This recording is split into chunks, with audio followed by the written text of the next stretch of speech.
In order to migrate your WordPress website to another hosting, you're gonna need to put very little effort. Your first step is installation of the all-in-one WP migration plugin. After it's installed and activated, find it on the left sidebar and click Export.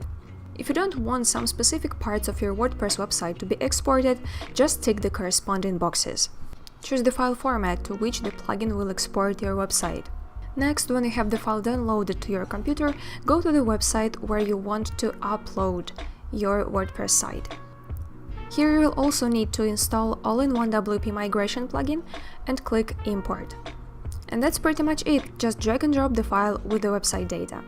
Thank you for watching. If this video helped, leave a thumbs up and subscribe to our YouTube channel.